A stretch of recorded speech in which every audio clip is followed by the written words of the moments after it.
The longest, most illustrious introduction I've ever received. Oh, sure. To the right. Great.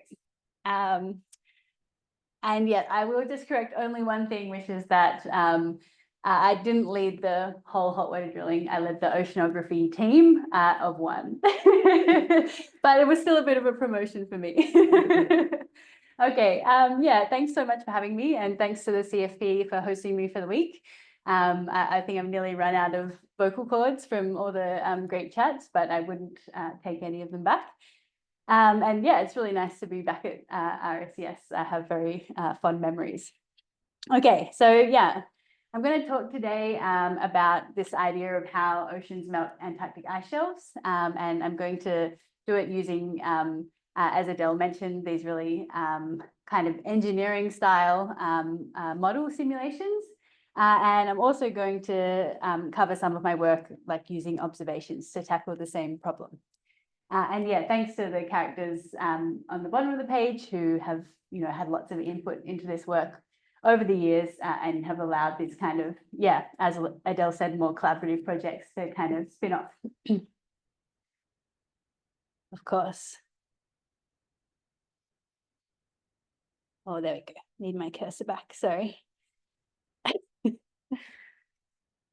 Okay. Yeah, so this is one image of an ice shelf, a very small corner of it. So this is the Ross Ice Shelf. And what we're looking at is the very front of it, and there's about 20 meters of this ice cliff poking out of the water. And because this ice shelf is floating, there's also 180 meters of ice below the surface that we can't see. And so how is this floating ice shelf formed? Well, we have snow accumulation in Antarctica over a really long time, and that ice sheet that forms is flowing off the continent under its own weight. And at some point it reaches the coast and starts floating. And the regions where that floating ice stays kind of attached, that becomes our ice sheet. So the ice shelves are hundreds of meters thick, but hundreds of kilometers wide. So the Ross is 800 kilometers across, which is I think further than the straight line distance from Sydney to Melbourne. So it's covering this vast area of ocean, and more or less we have very few observations beneath it because it's just so hard to access beneath all of that ice.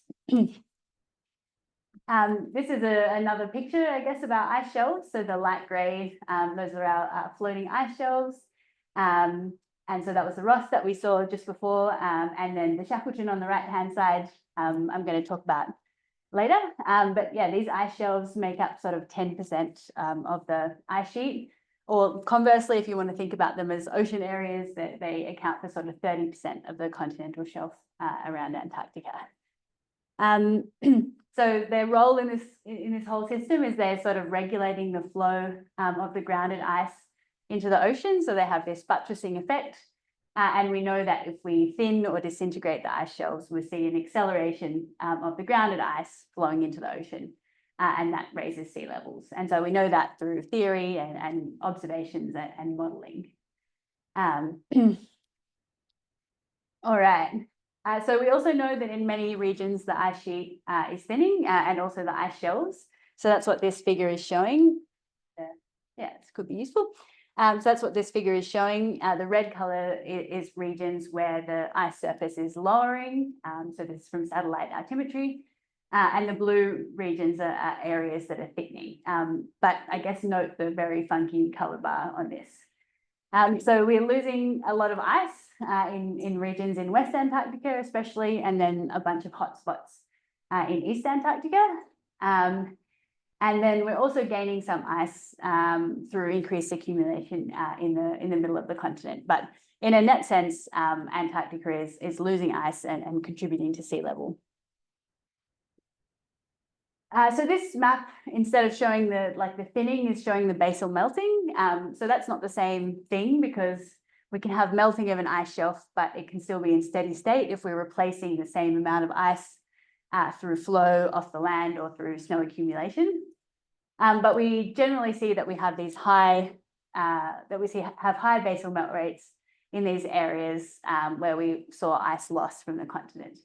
Another thing we can see is that the ocean temperature, which is this sort of yellow to purple color map around the outside, we can see that the regions that are experiencing rapid basal melting and ice loss are these regions where we have warm circumpolar deep water close to the Antarctic continent.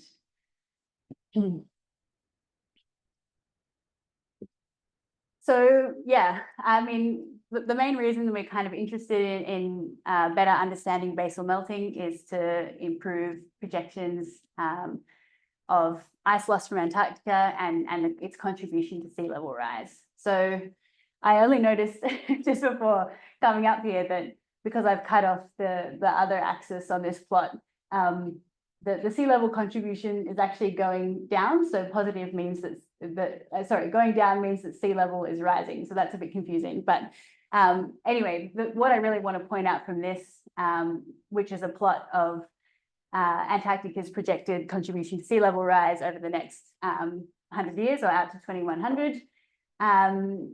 What I really want to point out is the huge spread in numbers that we get. So the IPCC suggests, 3 to 34 centimeters by 2100, which is, a huge range. And the contribution from basal melting to this uncertainty is leading order.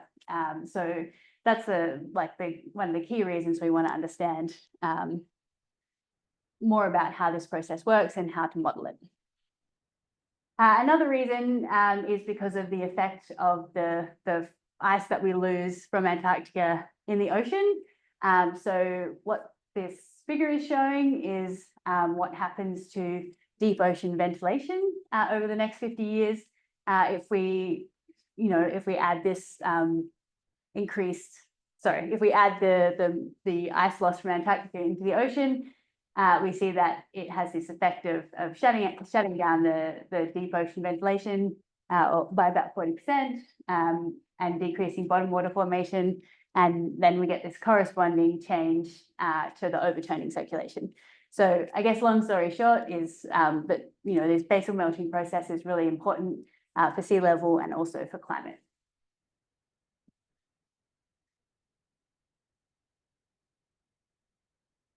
This is where we're going today. So I hope that I've convinced you that this is important for climate and sea level. I want to give some background. I should look at this one and then I would be facing you. I want to give you some background on basal melting process and how it works at sort of large and small scales. And then I'll show you some of my work using the high resolution simulations. And then I'll sort of look at some kind of some next steps. So the work that Claire's doing that Adele mentioned, and also, where I think some of this work will go over the next few years. And then I'll take you to the Shackleton. That will be your reward after hearing about the ice ocean boundary layer for 20 minutes.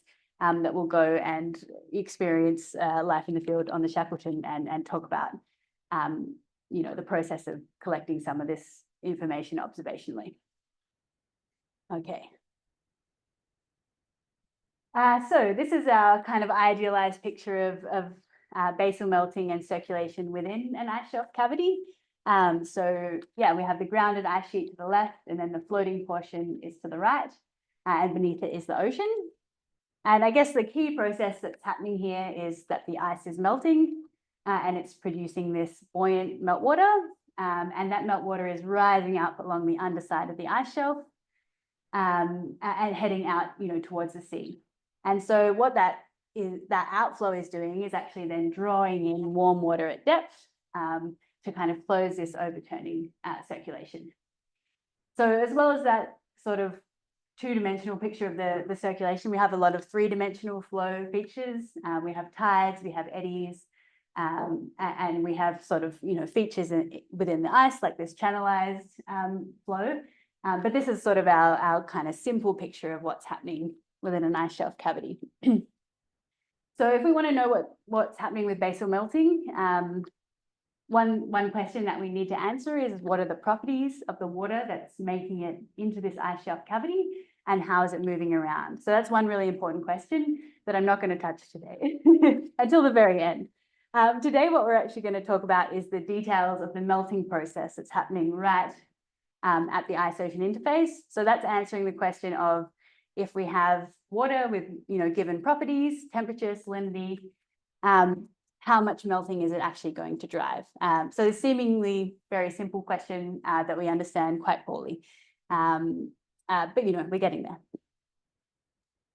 Okay, so yeah, so we're zooming right in close to the ice-ocean boundary. So Adele mentioned these millimeter scale processes, and that's where we are. So this is the ice, and this is the seawater. And what I'm just showing here are temperature and salinity profiles, moving across that interface. And so if we know what these temperature and salinity profiles look like, we can know what the melt rate of the ice is.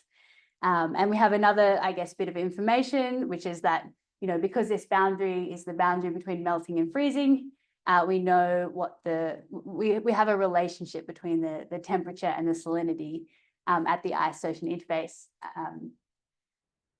by this liquidus relationship up here.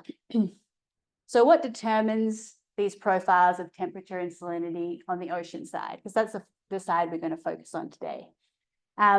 So one answer to that question is the velocity. So yeah, ocean currents are pretty much ubiquitous beneath ice shelves. So in that schematic I showed before, we had that meltwater plume. So, a current that's strongest near the boundary. We might also have tides, we might have eddies, we might have other mean circulations. So in this particular model, I guess we're saying that the temperature and salinity profile are being controlled by what the velocity profile is doing. And so we have a current and we have friction at the ice-ocean interface, and that's going to drive some turbulence. And that turbulence is going to mix heat and salt upwards, and that's going to drive melting. So that's our kind of conceptual model of what's happening.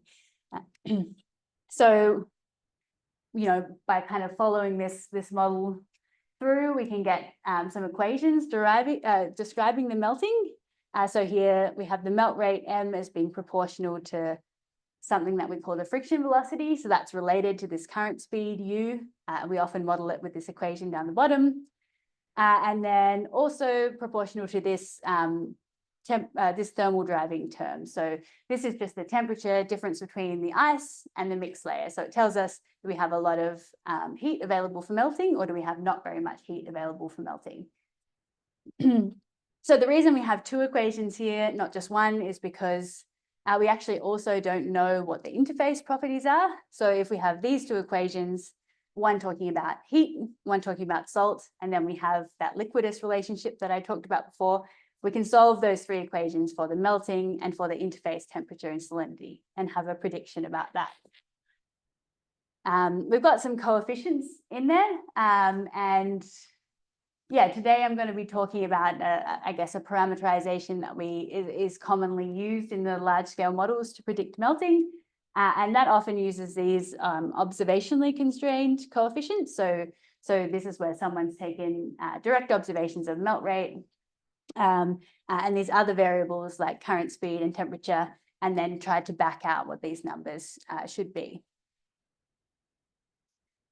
So there's been very few opportunities, I guess, to test this parameterization, because of the difficulty of accessing the ocean beneath the ice. And so one thing I did in an earlier paper is collate a bunch of different in situ measurements of ocean temperature and salinity and currents, and also measurements of basal melt rate, and evaluated this parameterization against the observations. So yeah, this subscript J10 is referring to the parameterization. And so what I'm plotting here is the ratio between the parameterized and observed melt rates. And what we find generally is that when the ocean temperature is quite warm or current speeds are quite weak, then we find that this parameterization overestimates melting by quite a lot.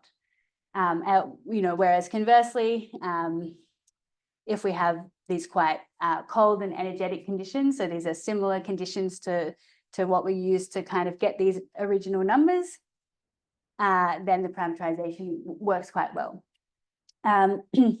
So yeah, so we have I guess a hypothesis about that. So basically, when we're melting and when our ice is more or less flat, that meltwater is cold and it's fresh, and it's relatively a lot lighter than the seawater underneath it. And so that means we can build up this layered structure where we have the light stuff at the top and the dense stuff at the bottom, and that we say is stably stratified. And so what that means is that when our current comes along and it tries to generate these turbulent eddies, they're having to work quite hard against gravity to kind of overturn. And we tend to get less energetic turbulence. Whereas if we have, that's the funny squiggles that are a bit smaller up here. And then in the bottom scenario where we have a well-mixed homogeneous fluid, these turbulence eddies are relatively more energetic. So yeah, there's two ways that we think that this might affect the melting. The first is this notion that it's harder for the turbulent eddies to be sustained, and so the stratification is sort of taxing them. And then the second notion is that because it's stratified, the colder stuff will be stuck near the ice, and that means there'll be less heat available for melting. So this is the thing that we set out to test with the model. Excellent. All right, so what is our approach? So our approach is to use a technique which is pretty common in engineering and also in atmospheric flows and sometimes in the ocean, called large eddy simulations. And so I guess without totally describing that, it allows us to simulate the melting processes well, and also to capture this turbulent boundary layer beneath the ice. And so we're going to use this idealized model to test the parameterization and to test our kind of knowledge of how melting works. So what I'm showing you here is the whole model domain. So it's kind of small. You can think about it as we're trying to simulate all the processes that might be happening within sort of one very small grid cell of a larger model, if that makes sense. So yeah, what we're looking at the top surface is the basal melt rate. And you can see that's got quite a lot of spatial pattern. And then on this left-hand panel, this is the ocean temperature. So you can see this cold stuff trapped near the top and warmer water at depth. And then similarly for salinity, we have the boundary layer is relatively fresher than what we have beneath. And so yeah, we kind of force this simulation with a steady current in the far field and look at how this boundary layer, which is really critical for melting, sets up and how it drives melting. Okay, so I'm just going to walk you through kind of one of the cases so you can see what it looks like. These are Hofmolar plots, so on for the bottom two panels. So we're looking in depth, so that's meters below the ice, and then in time over the course of a day and a half or so. And so what you can see up top is that we have the melt rate, which is this black line, and it has some kind of initial spin up, and then after some point it's quite steady. And then we have our friction velocity, which was our important scale for the turbulence in the boundary layer that we were sort of assuming that the melt rate is going to respond to this variable. And then you can see beneath the ice, we form this relatively cold mixed layer. So this is temperature relative to our initial condition is kind of forming, and then it's cooling over time. And then down the bottom, I'm showing you the strength of that turbulence beneath the ice. Ooh, do I get the next one? So if we kind of compare this to our expectations based on this model, we can give it a tick. So we find that this relationship holds quite well. And we find that the melt rate is in fact proportional to this friction velocity. And so I guess, yeah, things look good for our understanding of how this process works. Yeah, so in terms of the actual coefficients that form part of that parameterization, I've got vertical lines here showing expectations based on the parameterizations, and then I've got where this simulation that I've just shown you sits. So yeah, we find pretty good agreement for that coefficient. This is what happens when we kind of ramp up the ocean temperature in the simulation. So we find that these parameters, so this is the heat transfer coefficient on the left and our salt transfer coefficient on the right, we find that they decrease. And so just, I guess, to remind you that this is sort of describing, you know, is the melt rate proportional on the top to this ocean forcing? So this product of the friction velocity and then this temperature difference, which is telling us about how much heat is available for melting.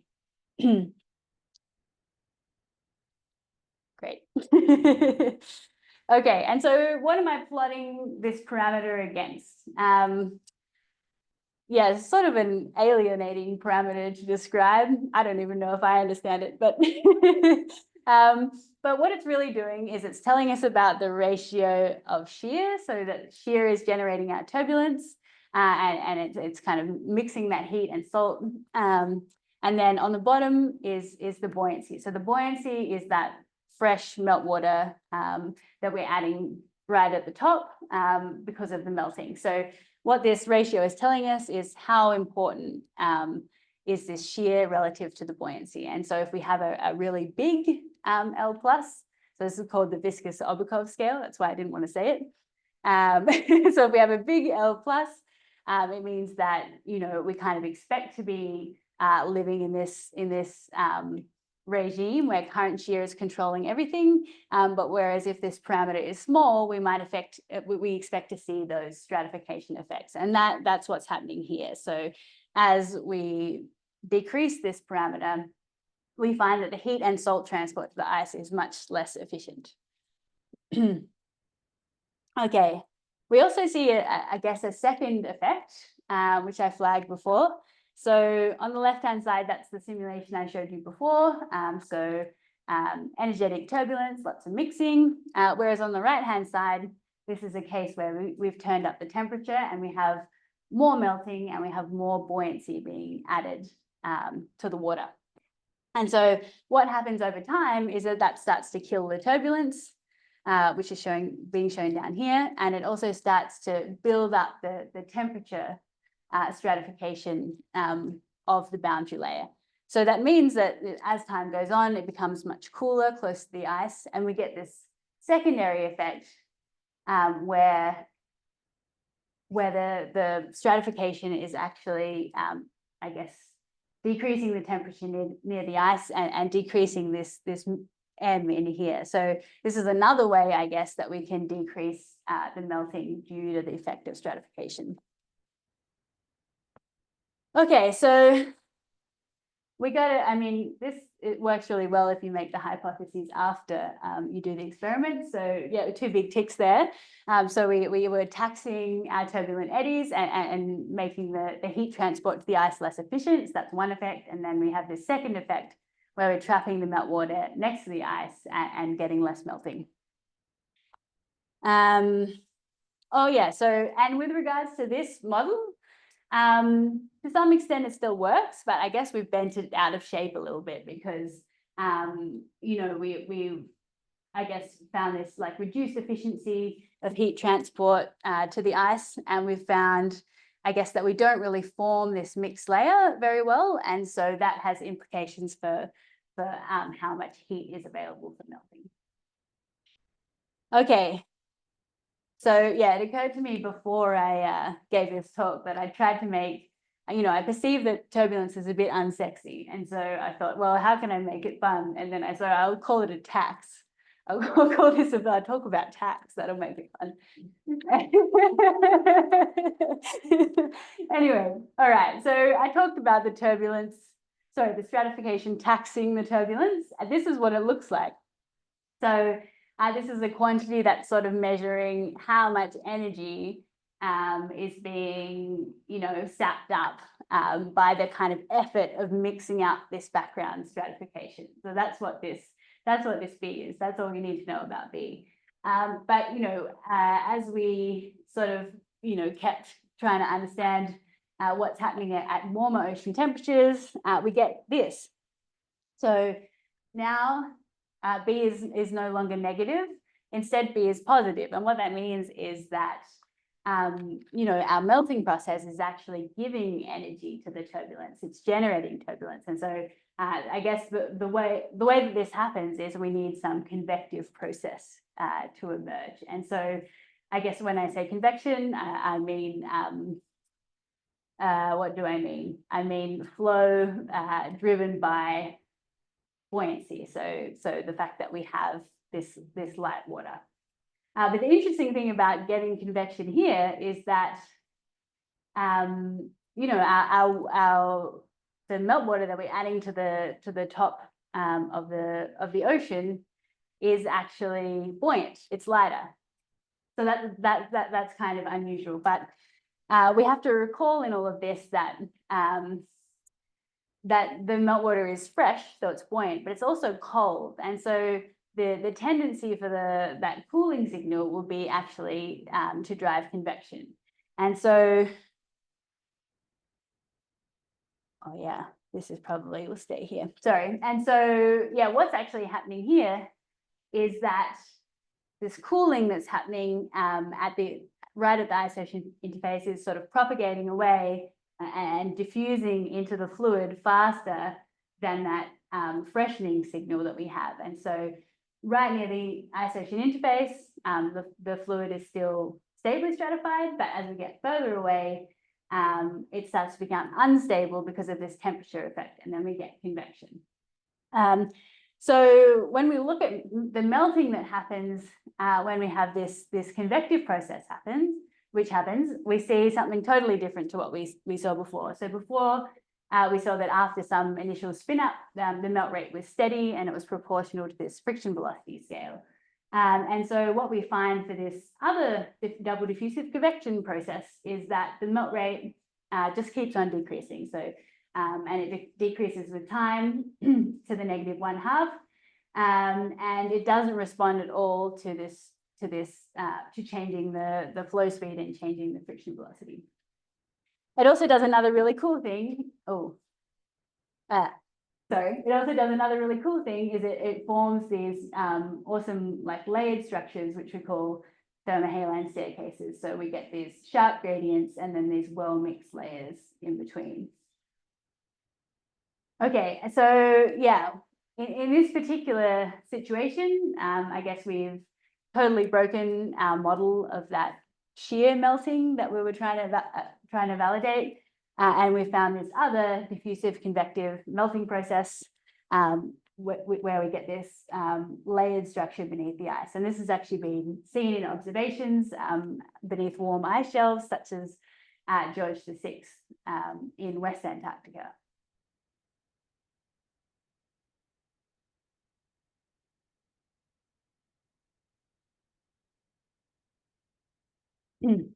All right.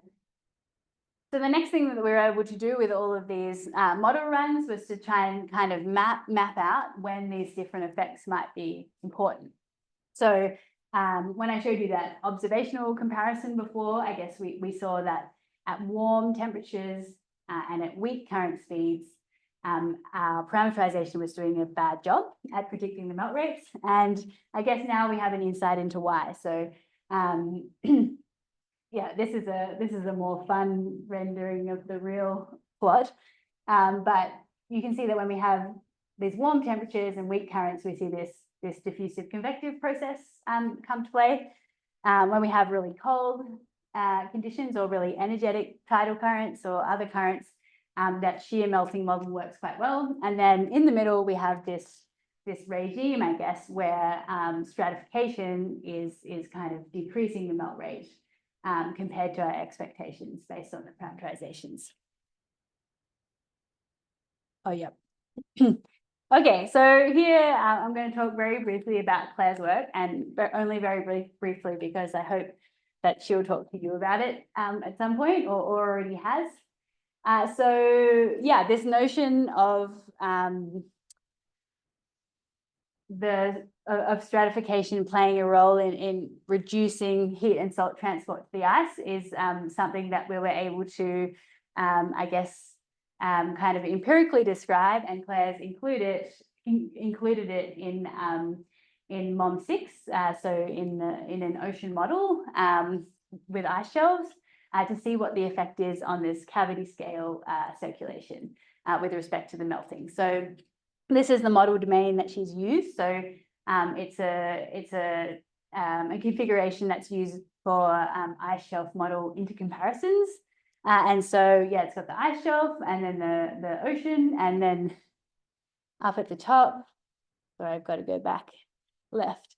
Up at the top, you can see this is the melt rate as a function of sort of distance along the ice shelf. So we get this much higher melting at depth near the grounding line and weaker melting near the front. So Claire is prolific, and so there's a lot of cases on here, but I want to just talk about a couple. So what she's done is she's run a comparison between a model where we have the traditional kind of parameterization, and then one where we include this stratification feedback to see what the effect is on the overall melting. So on the y-axis, we're looking at the area average melt rate for the whole ice shelf, and then we have two different cases. So if we start on the right-hand case, this is a case where she's included the effect of tides, but only really weak tides, so around 1 centimetre per second. And so you can see by comparing the left hand, this is without the stratification feedback, and then the right hand, which is with the stratification feedback, that we get a really huge reduction in melting if we include this effect. On the flip side, if we, there we go. I've got 3 versions of this to look at. On the flip side, if we have really strong tides, so this left-hand case, we've got 20 centimeters per second tides, and we include the stratification feedback, we only get a weak change. And so that's because in this scenario, the currents are really strong. So we spend most of our time in that regime where turbulence is very energetic and it can really mix heat and salt towards the ice, and we have efficient heat transport. Whereas in the absence of tides, we sort of get this runaway effect where the melting is reduced because of the stratification feedback, and that reduces the overall circulation in the cavity, and that reduces the melting further. So that's how we get this really extreme effect. So I guess the overall picture from this is that, you know, the answers that we're getting from our ice ocean models are just really sensitive to the details of how we parameterize melting. And so it's going to be really important, I guess, to move towards more accurate basal melting parameterizations. So yeah, and below this is the same feedback process, or the same set of experiments, but for a cold ice shelf cavity. And you can see that we get a similar effect, but overall less strong because the melt rates are weaker in this scenario. Okay, I'm going to do a little overview of what we've had so far. And yeah, if you only want to remember 3 things, you can remember the first 3. So, so yeah, I guess we talked about how important ocean-driven melting is for both sea level rise and climate in the future. And so we really need the capacity to be able to make projections of basal melting, and that relies on these ice ocean models. And so, oh yeah, okay. Yeah, that relies on these ice ocean models and the parameterizations in them. And they're not necessarily that well understood, especially because we lack the in situ data to validate them very well. We can use this idealized large eddy simulation or other similar techniques to help fill this knowledge gap and test the fundamental ideas about how melting works. And, you know, I've talked about my work, but some great work has been done here. Like in that space, using direct numerical simulations. There's been great work done in the lab. There's lots of interesting work being done in this space to try and better understand melting processes. We find that stratification and convection can sort of bend or break even our assumptions about how melting works and the model that we use to parameterize them. And so we really need to include these processes in future parameterizations. And yeah, just fifth, I guess, to highlight that we can get a large change because of the positive feedback between melt and circulation in ice shelf cavities. So this really motivates, I guess, doing a better job with melting parameterizations and understanding these processes really well. I got a chance to write a review about a lot of these processes, which will be out next month. So if anybody's interested, you could read it. But, you know, in the course of that, I got to think a lot about, you know, what we don't know. And so I guess I wanted to highlight a couple of those things. So I talked a lot about processes down here. So these small scale boundary layer processes that sort of set the melt rate, you know, in a local sense. And I also talked a little bit about this picture of cavity scale circulation and overturning. But there's a lot of stuff that happens in between. So, you know, we have discharge of meltwater from beneath the ice sheet, which drives flows. We have, you know, we have eddies. We have probably sub-meter scale eddies. We have internal waves and tides. And I guess, you know, different models resolve these processes to a lesser or greater extent. But if we think about how parameterizations work and the fact that we you know, assume that the melting is proportional to the currents, well, we have to ask the question of how well are we resolving the currents? So I think there's, yeah, lots of exciting work to be done in this space with some of the tools like large eddy simulations that I've been using, and also, you know, as we work towards higher resolution cavity scale models, that there'll be a lot of interesting stuff to do there. So all of these different flows interact with the topography at the base of the ice. So I'm not talking about the bathymetry, I'm talking about the shape of the underside of the ice. And so I showed that really idealized picture at the start, but the real picture is a lot more complex. And so we have really small scale features, you know, sort of centimeter scale scallops that can form beneath the ice that we, you know, on the big list of things that we don't really understand. We have, you know, basal crevasses and terraces, you know, and so understanding how these features melt and evolve could be really important. And then, yeah, I think the far right one was just to illustrate the difference between a real cavity profile and this kind of smooth thing that I showed earlier. So, you know, we have regions that are quite flat, we have regions that are quite steep, and then we have regions that are quite crevasse. And so, yeah, understanding how, you know, the large scale circulation, the small scale circulation, and this topography interact is really important. So not to forget, I guess, that you know, the shape of the ice face is going to evolve as it melts out. So there's lots of possibilities for that to be quite important, and it's also quite hard to represent in our models. Yeah, so if anybody's, you know, like not sure what research direction they want to take. Okay, right, good. So now we get to talk about some of the observations, and we'll go beneath the Shackleton Ice Shelf. Excellent. So this is a picture that my colleague took from our hot water drilling site. So yeah, so this project was part of the Denman terrestrial campaign. So we all, well, when I say we all, you know, Nerily and others that you may know, we went to Edgeworth David Camp, aka Bunga Hills, to set up camp for a few months and to do various projects working out of there. And there was a lot of geophysics, and there was some ecology, and there was also this hot water drilling, and that's what I'm going to talk about today. So we're really interested in this system. Sorry. We're really interested in this system because, there we go. It comes off the opposite side to what you'd expect.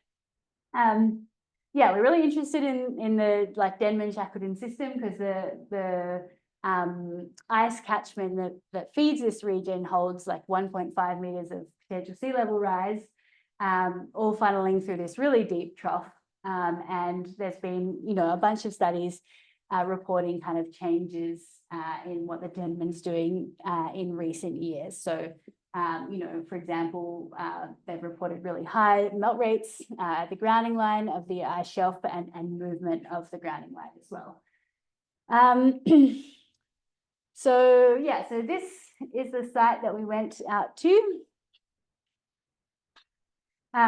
This is where we did our hot water drilling. So we're not on the Denman because it's full of crevasses and we're not allowed. So we're on the Shackleton, which is about as close to the Denman as we could get. And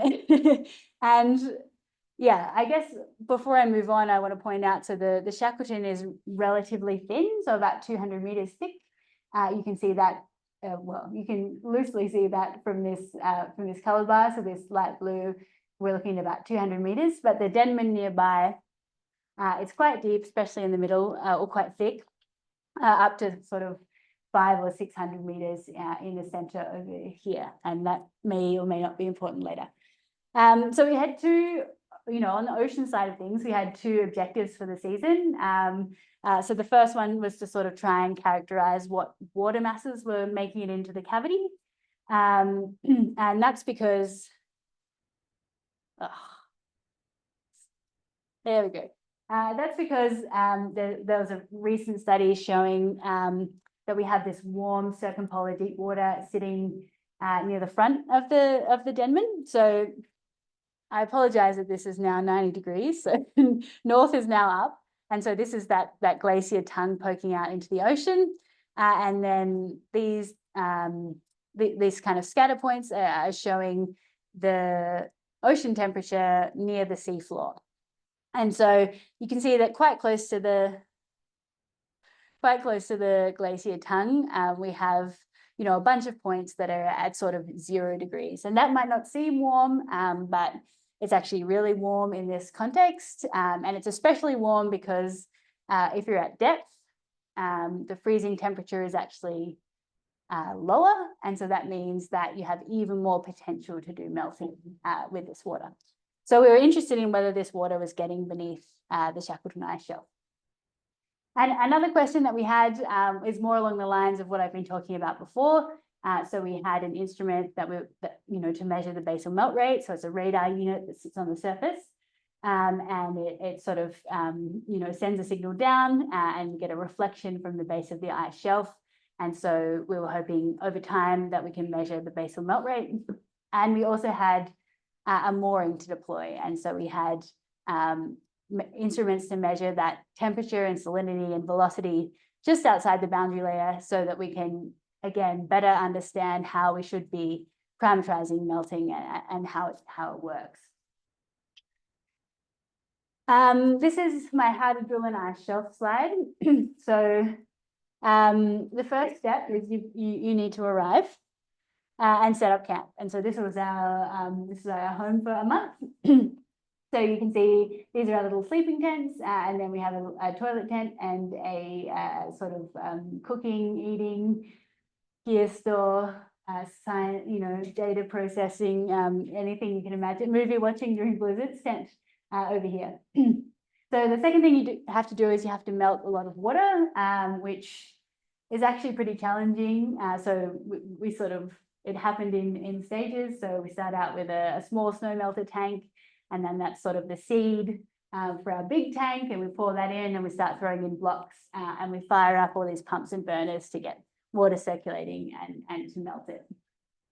Ultimately, that gets filled up and that high pressure hot water is now getting funneled through this drill and down into the ice. So you can see this is the sheave wheel. So this is a hose, and the drill stem is being lowered into the ice, and we're making our hole.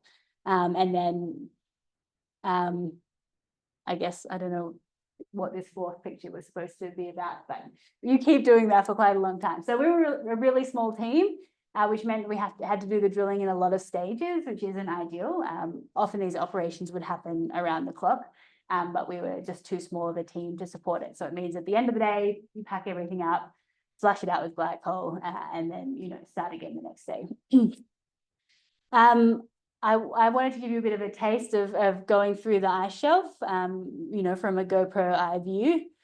Paul Spence told me absolutely by no means was I allowed to come back from Antarctica with one of these movies.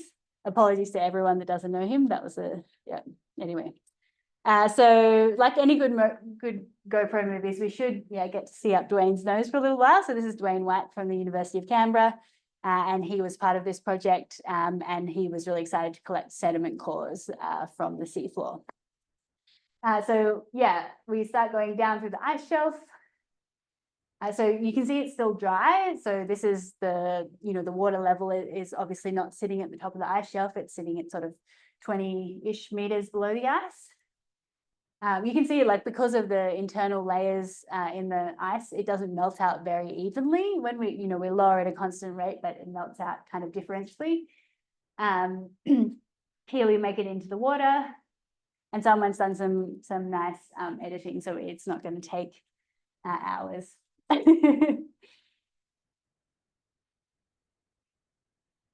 We haven't identified why it's brown.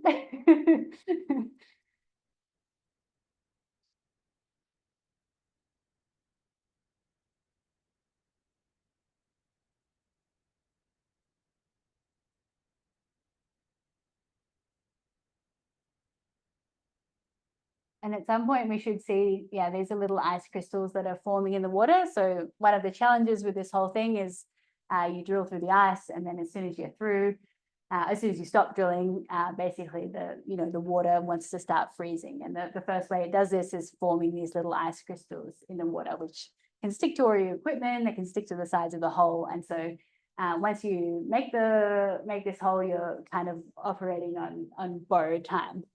So I forgot to mention, but the ice was 200 meters thick, but it turned out that the sea floor was at 1,055 meters. So we've gone down over a kilometer to the sea floor. And maybe there's someone in this room that knows more about the benthic critters that we found than me, but I believe that we have brittle stars and crinoids, and oh yeah, there's a brittle star.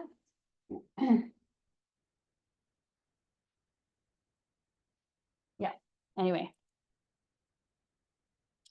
The benthic, footage has gone to Alex Post at GA, who will be looking at that. Okay. Great. So the next objective was to get these profiles of temperature and salinity so that we could know something about the water masses that were making it underneath the shelf. So as I mentioned, the ice is 200 meters thick and the seafloor is really deep. So I think our bathymetry product that we had that was telling us about how deep the seafloor was at the site said it was 300 to 500 meters. So, I mean, no one is surprised to find out that the bathymetry in Antarctica is bad, but that's pretty bad. And so I guess the most, interesting, alarming thing that we found was this really thick layer of circumpolar deep water sitting at the bottom near the seafloor. So that water that I talked about that we saw outside the shelf, it is making its way beneath the ice shelf. And so at minus 1.4 degrees, it's over a degree above the local freezing temperature. So it has the potential to do a lot of melting. As you may guess, it can't really do any melting here because it's near the seafloor. But as I mentioned before, there's a lot of deep ice in this Shackleton system. And so potentially this water, could be melting ice elsewhere. So we sort of have three distinct layers. So we have this circumpolar deep water at the bottom.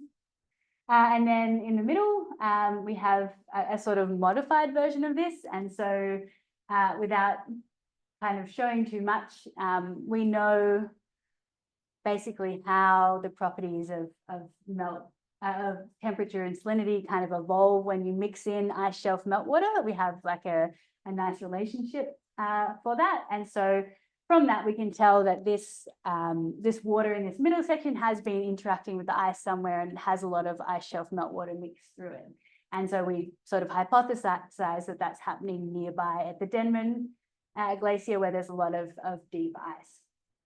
And then I guess the third interesting thing is that at the top, we have this kind of really distinct layer, and we think this is Antarctic surface water that's made its way beneath the ice. And we can also see that that's being modified by meltwater locally, just in this very top layer. So yeah, we've got some really great CTD data. You know, it was interesting to observe this circumpolar deep water. None of our models say that circumpolar deep water can get under this ice shelf. So work to do there. They also don't know that it's 1,000 meters deep, so that could be part of the problem. So this was a really positive part of the campaign. We had a less positive part. So, you know, I've got the kind of more engineering style functional picture of the mooring, because there was no point making a nice one because it didn't go in. So yeah, this was our plan. We wanted to have our C2D and our current meter hanging just below the ice to measure the properties of the water that the ice is experiencing, and to be able to relate that to the melting. But ultimately this wasn't successful. So there I look very optimistic. We're starting, but in the end, our instruments got stuck in the hole. And we were able to retrieve them, but we didn't get the chance to try and deploy them again. So, you know, that aspect of the study isn't going to happen for the moment. But we did have lots of other successes. So this AP-RES, was deployed, and a GNSS, like a GPS unit. So we'll have data about the melt rate. We'll have data about snow accumulation, which we experienced firsthand. There's quite a lot. So fingers crossed that that solar panel. Oh, sorry. So what's AP-RES? Oh, sorry. Yeah, sorry. It's a radar unit that sits at the surface. And yeah, so what is it? Autonomous space sensitive radio echo sounder. So it sends out a little chirp, and then we can measure how far away the ice ocean interface is, and by tracking that over time, we can get a basal melt rate. So you know, we will know something about what the ocean is doing, and we'll be able to infer it from the melt rate, which is cool. And we, you know, many other aspects of the drilling were heaps more successful than expected, I would say. So I guess most excitingly, we got 2 sediment cores from the seafloor. So a lot of teams have been unsuccessful in getting sediments from beneath ice shelves. And so we were pretty excited with what we achieved as a small team. And so, yeah, Dwayne and his postdoc, Matt Jeremson, are going to be able to look at questions like, you know, has this circumpolar deep water always been there? You know, they'll be able to look at what the water's been doing over the past maybe 1,000 years. So that's super exciting. And I think Matt started analyzing the sediments. We got information about the ice structure from the optical televiewer. Don't ask me to interpret them. They're just, it's more of a show and tell. And then we have our seafloor footage. We have seismic and radar data. So this is a seismic section showing the ice base. So that gives us some information about, you know, some context for the melt rate. You know, is it smooth? Are we seeing these features that that I was talking about before? So yeah. So yeah, it was ultimately, you know, I mean, my part was a little bit sad, but it was very successful overall, and an absurd amount of people were involved. I'll just mention Sarah, Katie, and Nick, and Dwayne. Dwayne missed our parting photo, but we were in the fields together doing this. So yeah, thanks.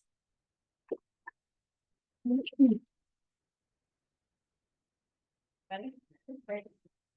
We're pretty much out of time. Do we have 1 or 2 quick questions?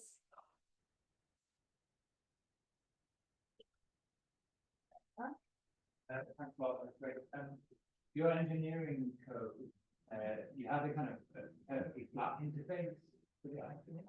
Any idea what things like the scallops and stuff, whether it's going to change your ice? Yeah, almost certainly would change things. Yeah.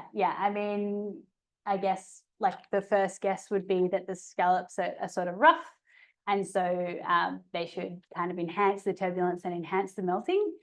But you know, there's also this idea of, you know, like they're kind of formed by melt. So, you know, we're like clearly melting one side more and one side less. And so, you know, there's the question of how does it enhance melting, and also how does the shape evolve, and kind of what's that feedback. So yeah, I wouldn't say that we have great like tools at the moment to tackle that, but I think it will be an important question. Yeah. We have one last question. Yep. So in the first study, you were trying to use the ocean parameters like the stratification, the presence of eddies like that. So did you consider the ice structure, because in ice is not just the single layer, right? It has different properties. So did you consider the ice conditions there?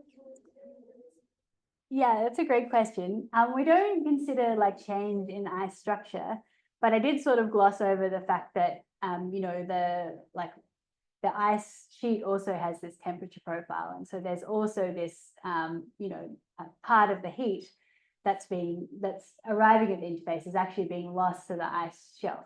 And so we kind of didn't tackle it because we don't understand like what it should look like, because it seems to depend on a lot of things, but it's a really, I guess, important area of research, you know, what are the ice properties like, and how do they affect the thermal structure of the ice, and what does that mean for melting? Is it, yeah, really interesting question.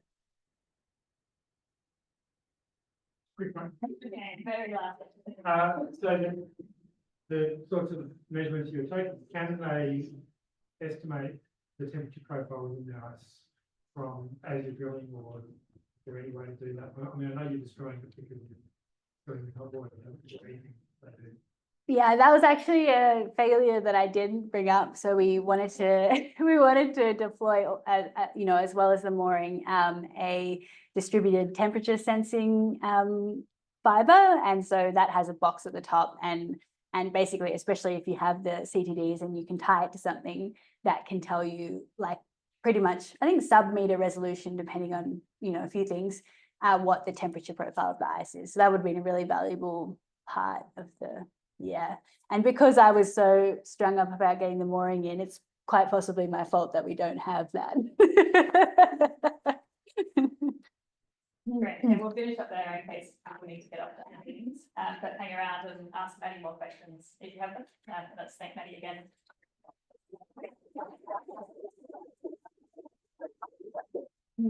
I'm really sorry that I spoke for a whole hour. I did not mean to do that.